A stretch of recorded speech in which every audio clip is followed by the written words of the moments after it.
Okay, how do you pronounce the New Zealand number 9's name? Paranara! TJ Oh, you got Paranara. Paranara. Paranara. He was very happy that Rassie mentioned him at a press conference, and the strength in his kicking game and the way he breaks. And do you think Rassie wanted Scott Robertson to pick him? I do, mate. I do. Paranara. I love the way he said that, mate. He's taking the piss. But I believe Ricky wasn't happy because who's not starting at 9? Exactly. Who's not starting at 9? Cortez Ratima! It's a Thursday in Cape Town. The sun's out, and from our spectacular views at our residences. Yeah, work on your views, man. Yeah, office view. Office must always look like a Hannah, like a dungeon. Exactly. The home must look pristine with the big rock in the backyard. It's a good thing that All Black squad wasn't announced at 3 o'clock this morning and I had to get up for it. I could wait till 6, 7 o'clock this morning, wake up naturally, and go, we had to wait till Thursday for this? For this. How disappointing.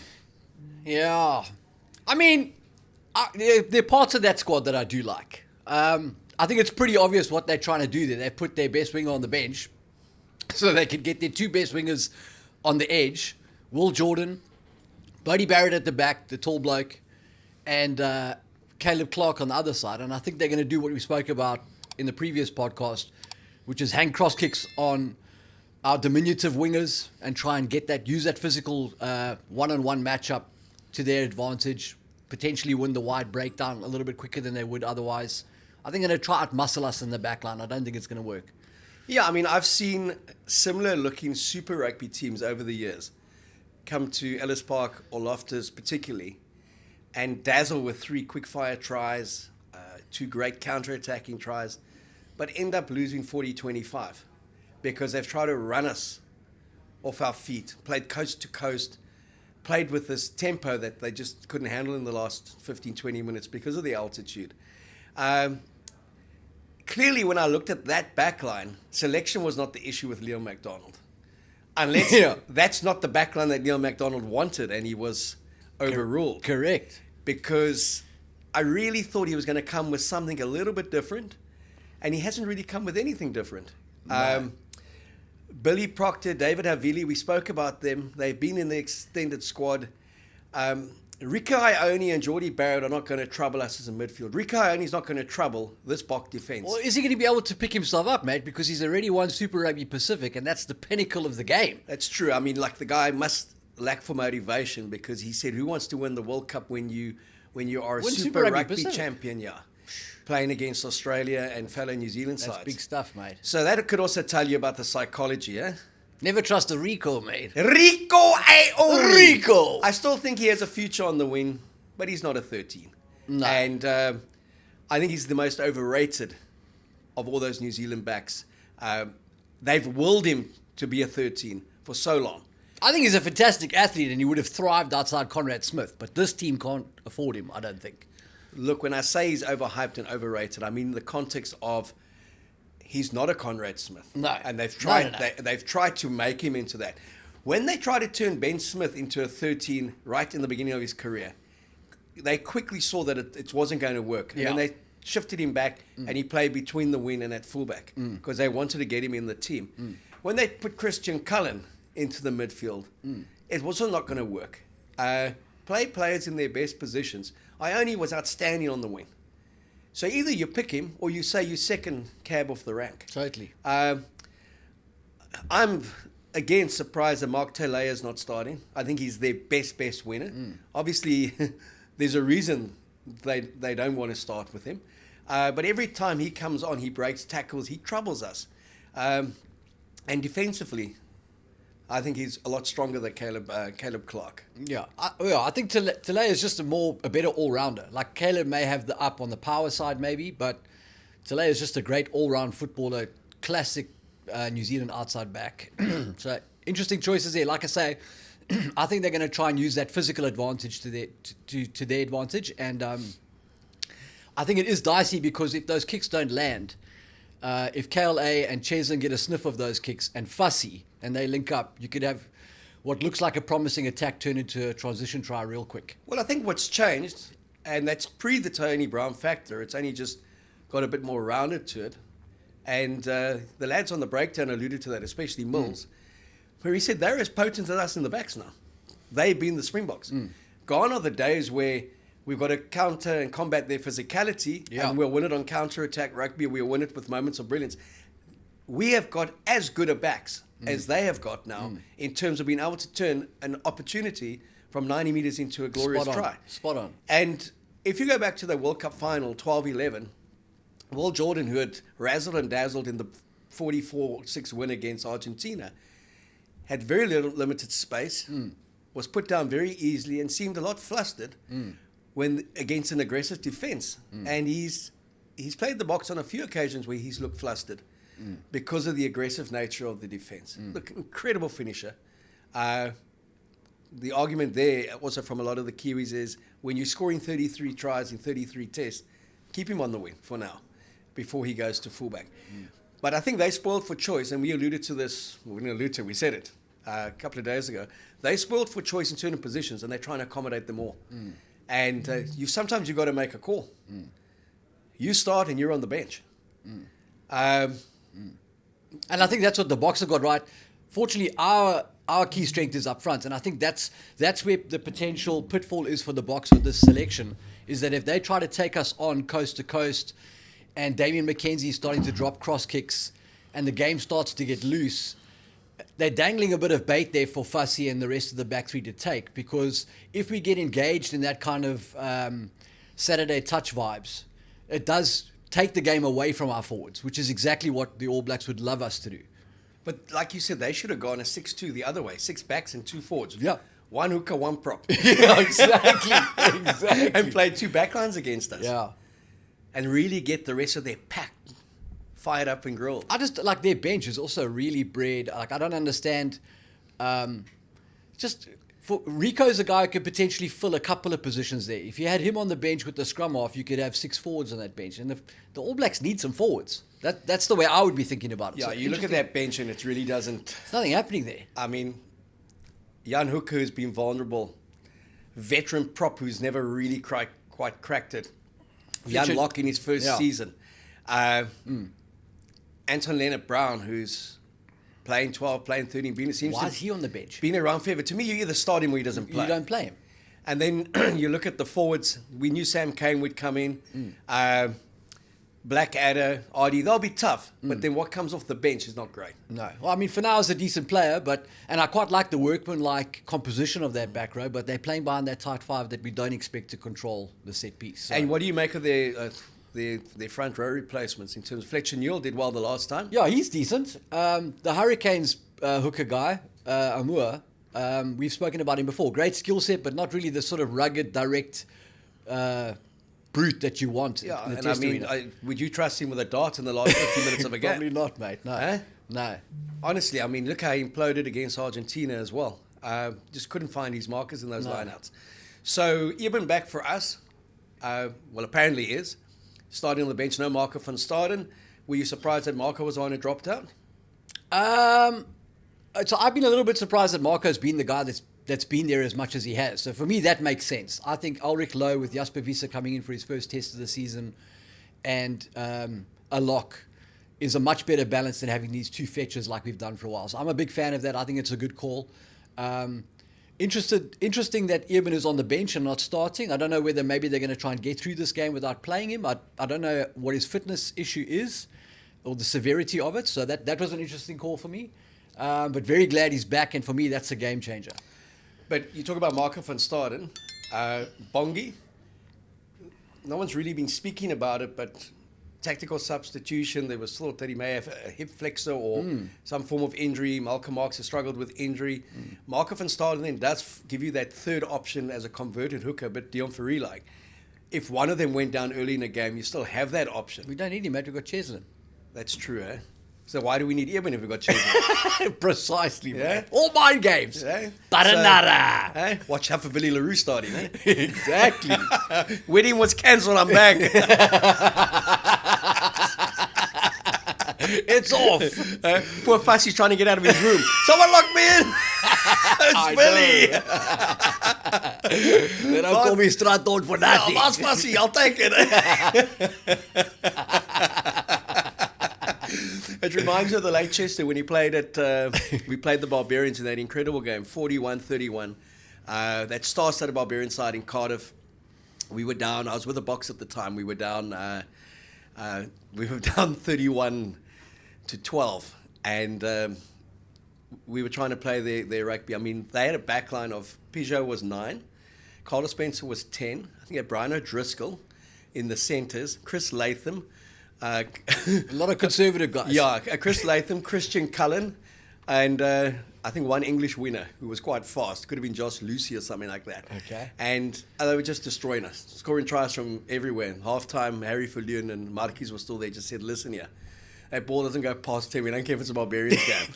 So we got it to 38-31 with 2 minutes to play, and we got a penalty. And Bronfman started kick for fouls, which was disgusting according to everyone, because we knew where the referee was going with this game. Yeah. The romantic 38-all draw. And we won it 41-31. I don't know why I'm telling you that story. We're talking about Chester. I mean, not Chester, Chester. So Chester knows that he's on the outer with Harry. Yeah. He's not going to play again. Yeah. Harry's had the chat with him in the week. But ceremonially, Harry puts him on the bench, okay? Yeah. One of our winners goes down before Harry can put the other bloke on. Chester's already over the board and played. Beautiful. And played particularly well as well. So at least he got the send-off that he wanted in Cardiff in front of a packed house in a Bok win as well. Imagine. So, yeah, I think Chester had kind of impact on the game. I think Cheslin impact on the game. Yeah. And then packaged in between Keo Zels, we never forget about him. Just at the wrong time in his career. Timing. I always think of some of the wonderful breaks that he made, and obviously when Bucky's knocked him out at Newlands with the most ferocious clean out that would have got Bucky's about 12 years. Slightly over the top. The amazing thing was that there was no HIA. He got up and he played on. Yeah, so I remember. What a player. What a player, though, mate. Yeah, no, he could play. So we've been very blessed. And then a Kirkley Orense arrives.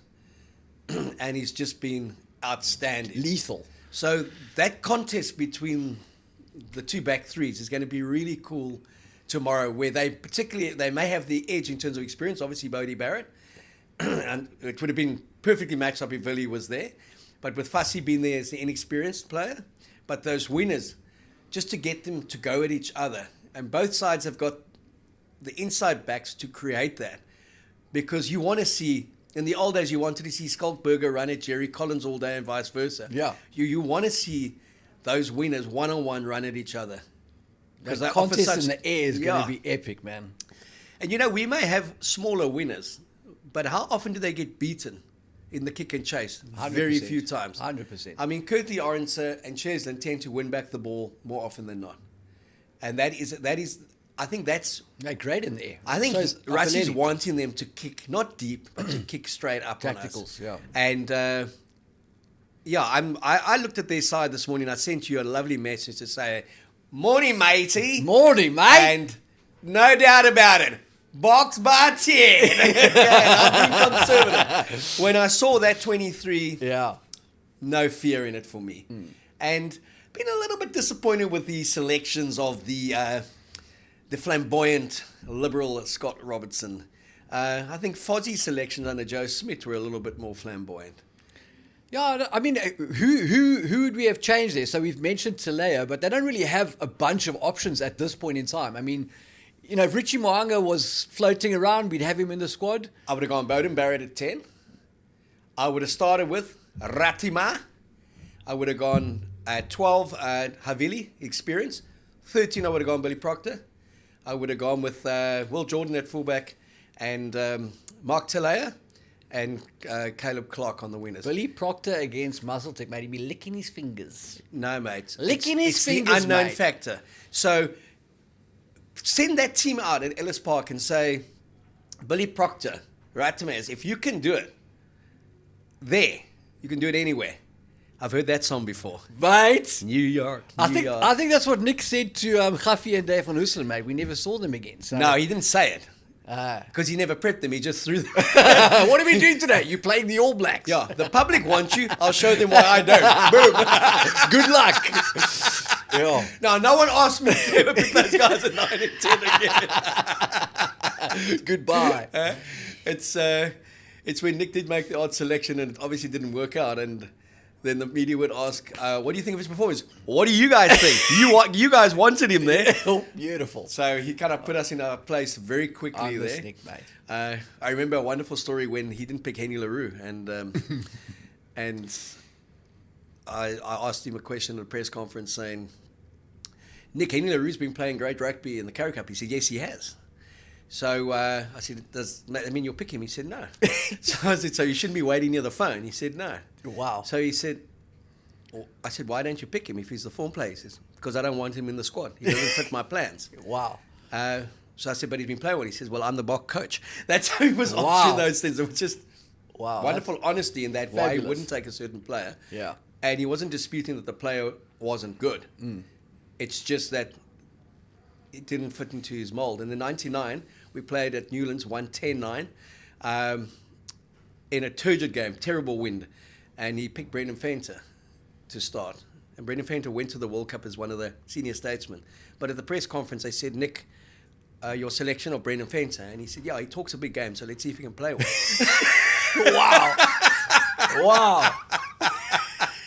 No pressure. No pressure. My favourite Nick Mallett story is when we beat England 18-0 in torrid conditions at Newlands. They had come back from that 76-0 defeat against Australia, taken 2 poundings in New Zealand. And it was that team that had Wilkinson as a kid and one other that went through, and the rest were just like C team players. Okay. But basically, if the game had ended 0-0, you wouldn't be surprised. The conditions were that bad. And we won 18-0. You scored a try. Henry Honeyball was strong. And the English journalist afterwards said to him, Nick, you must be disappointed with that result. And he said, why? Your team got 0. So brilliant stuff. It was good to chat to him earlier in the week. He's got great war stories, great opinions. And when he leans in to tell you something, you listen. So yeah, when I think about the kind of All Black teams that the likes of Nick and them I was just going to say. Yeah, compared to what's running out on Saturday. Correct. For me, and again, we've respected the history, the traditions. We've respected everything about the occasion at Ellis Park, given they've won 4 out of 8 in professionalism. They've won 3 out of the last 4. It's what we said pre-Australia and the Wallabies. This Springbok team at home, that 23, should not be losing to anyone.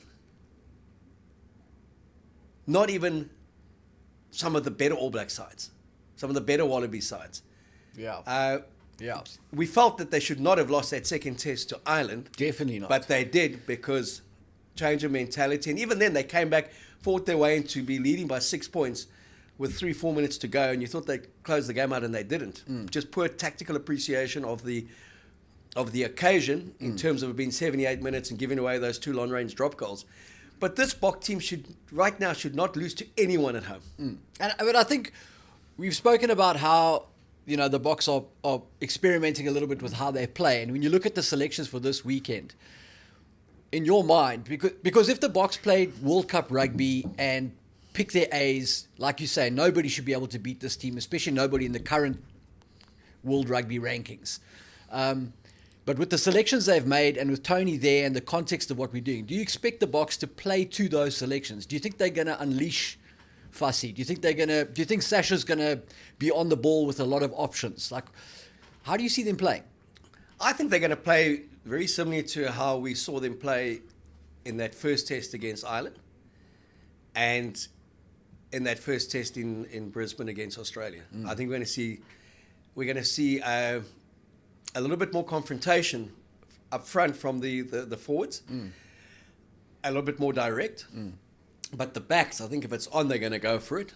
I don't think you're going to see the traditional type Springbok kicking game. If they're going to kick, it will be from 9 with Reiner. And Sasha's kicking, I always say, is Carter-like. It's not scripted. It's not scripted. It's not takes the ball back, bangs it in the air. Yeah. And I think the contestables will come from 9, but they'll want Sasha to play. You know, and I was watching some highlights of a 21-year-old Andre Pollard in 2014, scored 2 tries at fly-off as against the All Blacks, like I say, he was subbed at 59 minutes. But the way he took on that All Black defence, how he beat them, got through Richie McCaw's tackle incredibly for his second try. I'm sure the confidence given to Sasha would be, if it's on, go for it. And what's going to be interesting for me is to see if, and we know Sasha's been at every level that he's played, very composed. Yes. But can he play with that composure, having been given this license, against the traditional foe, the team that's always been our biggest rival and has alternated between 1 and 2 consistently in the world. So I'm expecting us to be as flamboyant as the All Blacks, but I think we got the better cattle up front. Definitely. Specifically with our pack. Yeah. More insurance in terms of momentum. The guys that can clean up if there are mistakes. Whereas for them, errors could be lethal. And I think the build-up also, from when they came from Nelspruit, were they playing for their own futures, for Fozzie's future? The talk back then was he'd already been fired because it was a given that the Boks were going to win at Ellis Park. We started with Joe Weber, not Malcolm Marx. Our press conferences that week showed that we weren't quite 100% at the races in the way Ajax were talking. Yes. And it's a very different build-up this time. We came back from Australia. The expectation was that we should beat them properly twice. We did it with 2 different teams. They bounced back wonderfully in terms of intensity in the first 40 minutes against Argentina, but failed to score a point in the last 38 minutes. So the 42-10, it was 42-3 at one stage. So for 38 minutes, you saw them default to a lot of that stuff you'd seen in the first test, under pressure, scrambling, dropping passes, forcing passes. So, and our intensity will be something they haven't experienced. They spoke about that England rush defense. England's a team on the rise. We're a very settled combination. So our build-up has also been very different. Their build-up has been different. You know, they'll play with ticker, they'll play with pride, they'll play for that black jersey. I mean, it's the All Blacks. But when I look at that 23 and I look at our 23, the only way I see us losing is if we lose players to the bin. And there's a mismatch at times. We're playing 15 on 13 or 15 on 14. So, and at least we have the red card rule that you can replace a player. Yeah. But it's a numbers advantage that will give them an edge. Other than that, I see us really suffocating them. And it will remind me of a Hurricanes team coming here and playing the Lions at Ellis Park and losing 40-25. Yeah. In a really cool game, but not having the pack to actually trouble that Lions squad, for example, or that Bull squad. They won 3 titles, and the Lions squad, they made it to 3 finals. No, I agree with that. I do think there are some guys in this All Blacks lineup who have the potential to stick around for a while. Like that Lou said, Tamaiti Williams, I think he's got something. I'm keen to see how Gerard Steenekamp goes against Fletcher Newell in the second half. I think Locke is their big issue, but Sam Darry is a guy who could potentially come through. You know, these are great opportunities, and between him and Ruan Nokia, those guys have got to take their shot. It's a huge game, but also a huge opportunity for those guys. But also looking again at, like we know, Blackadder's going to be physical. He's always been physical. Sam Cane's 97th test. He's strong. He's a strong competitor. And Ardie, we know his class and quality. But he's been carrying the team for kind of most of the season. I just look and I think we know we'll be getting TJ. And he's really got to have front foot ball and dominance to be influential in a game. There's just nothing unexpected about them. So if the Boks have prepared well, they know what's coming. They'll back their defense to beat this All Blacks side, and they'll back their pack to kind of quell them. And that's why I think it's, like you say, Billy Proctor, David Havili. The unpredictability I just thought there would be something unknown. That's like, we haven't seen this combination play together. We haven't seen that combination play together. Wow. Surprised that they put that guy on the bench and started with that guy. There was just no guessing it. But I think that's the thing, isn't it? Razor has basically gone for continuity because he's made as few changes as possible from the team that bounced back at Eden Park against Argentina. So they must have made some gains in that game or showed something to him that he wants to build on, even if it means maybe not making changes that he otherwise would have. McKenzie, does he have an influence on the game if they don't get any form of advantage, quick go forward ball? I think how well McKenzie plays will be determined by our decision making. So if we go Lions rugby and we turn it on, let our socks go down and let our hair blow in the wind and go for it, then I think Mackenzie can come into this game. But I think if we keep it tidy, there's nowhere for him to go. I don't think Mackenzie can thrive in a game that is controlled by us and our defence and our pack. And attritional, and where the word flamboyance is just parked, and we talk about rugby intelligence in terms of playing, field percentages, scoreboard pressure, and because what you want also is you want to be ahead early, 12-3, 15-6, because then they have to make the play. Totally. And they will. Totally. They will play from their own goal line. With our defence, that's been so good, then you force the mistakes. Totally. But if we are playing that Barbarians type rugger, and they turn us over and they 10-0 up, 14-0 up, we start putting ourselves under pressure. So, do you think we could see us? Do you think it's likely that we'll see a situation in this game where Talia comes on the wing, Jordan shifts to fullback, and Bodie goes to 10? Completely. Yeah. And I think you may see it. I think that will be in an ideal situation if they're within striking distance on the hour. You'll see that change made in that last quarter. But if they're struggling, I think you would see that change made a lot earlier. No, without a doubt. Again, like when you see what's coming off their bench, especially with their forwards, you've got a Malcolm Marx coming on for a Bongi. You don't have a Dan Coles coming on for Cody Taylor. No. You don't have that beast from the Chiefs coming on. Takiawa. Yeah. You've got a guy who was a monster at under 20 level, but isn't quite. A bit like Jan Hendrik Wessel, hasn't quite grasped it yet. And he's in a key position, hooker. And they would have watched that tape in that first test against Argentina when they were imploded. They would have taken a lot from that first test against Argentina when the All Blacks were 20 points to 8 up. Yet they never looked comfortable. And Argentina played very similar to aggressive, disciplined Springbok teams to get back into that game. With the Bubbalas? No, that was in the first test. Oh, you're talking about the first one, sorry. No, in the second test, once they decided they were at Eden Park, the rain conditions didn't help, but the best All Black teams at 42-3 up at halftime go on to win by 70 points. The well-oiled ones. This is a team that is searching for confidence, searching for presence, searching for wanting to be a future. So searching for a lock. Yes, yeah, searching for a lock. I mean, chasing the sun, chasing locks. Exactly. They tend to find two that stick around for 10 years and do particularly well. Yeah. But it is an area of vulnerability, and I keep on going back to looking at the two squads, and I go back to that very strong Bulls side, the Victor Midfield, Bucky's Buerta, Donny Rousseau, Mornay Staines, that just dominated Super Rugby and would consistently knock over the Hurricanes, the Crusaders, at home in a quarterfinal, semi-final. When the Chiefs came, did them by 60 points. I get that feeling when I look at this All Black 23. Great individual players, some wonderful backs.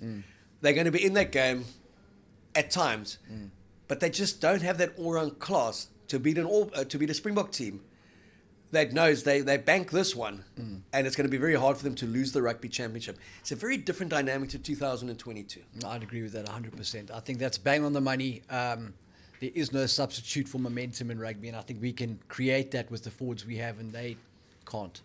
What are you expecting from the game? Yeah, I think it's going to be one of those that's maybe a little bit tighter than we think in the beginning, and in the second half, when the disparity in quality of the bench really comes to the fore, I think the Boks stretch their legs a bit and it becomes a bit cleaner.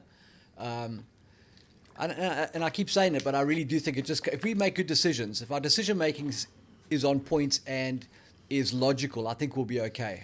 We just mustn't indulge in what they want us to indulge in. I think it could get a bit dicey then.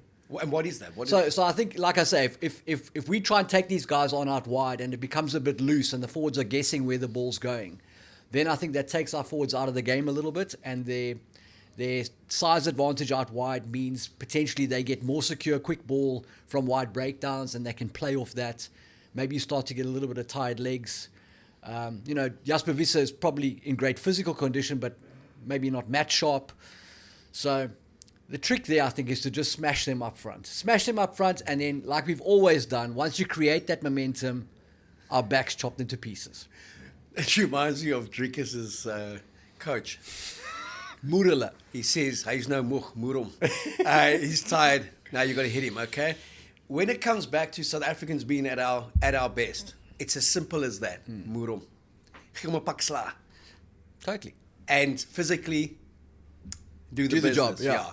Lots of beeps there. I'm not going to be. Yeah. This is a family show. This is a family show. Apparently Come so. on. So, what I love about these back-to-back tests, Yes, is we get to go again next week in Cape Town. We saw that with Ireland, the big build-up to Loftus, and then there was a lot of mind games in the build-up to Durban, and the Irish came back and basically manhandled us and did to us what we always do to teams. But the quality of that box side was that they came back from 16-6 to lead 24-19 with a few minutes to play. And then they basically blew it more than Ireland won it with 2 wonderful drop goals, but we put them in a position to have those 2 drop goals. So we've been talking about this All Black Springbok game since the World Cup final. 1 point separated them. The Sam Cane sending off, the Sia Khaleesi sending off, the 2 missed kicks, that last scrum, and all the drama, all the heroics. But this match will tell us a lot more when we talk about next week. And the fun thing about next week is that Zels and myself have dipped into our kitty courtesy of Willie Delport and Ebeds, and we are giving away 2 Stormer season tickets and 2 test match tickets. And I'm telling you, they're not the cheap ones. Those are the ones that are going for 2,525. So very nice tickets. All you have to do is you've got to go into our WhatsApp account or WhatsApp channel, and you can find out what the terms and conditions are. Love the sound And of then that. from next week, we're also doing a very cool thing. We go through all your comments. We laugh at some of them. We cry at some of them. We cuddle at some of them. We look at some of them, and we learn from some of them. Like the one guy who said, "Yeller's my cock." We learned a lot from that, okay? So, what I couldn't understand was that you took time out of your life to come tell us that. Right, love it. But we are going to give away, at the start of this, 1,000 Rand an episode for what we think is the coolest comment. Terms and conditions apply to that coolest. It could just be, hey. But we're going to give that away. But don't get all friendly on us now. No. Keep it spicy. Yeah, spicy and nicey. But look, I know for the guys in the UK, that's 5p, so you won't really be bothered about that. But for the guys in South Africa, 1,000 Rand still gets you a couple of beers, gets you the odd steak. So we're going to be doing that. We really do dig the comments, though. But sometimes you actually got to watch the show before you comment.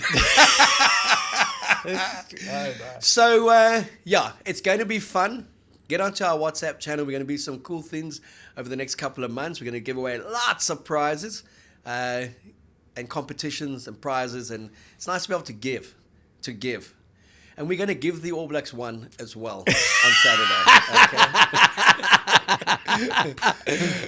Okay? The great Michael Jones is a very religious man and never came to the 95 World Cup because he wouldn't play on Sundays. Yeah. But when he was asked at a press conference, how can you play like you do when you're such a softly spoken religious man? He said, well, according to the Bible, you must give more than receive.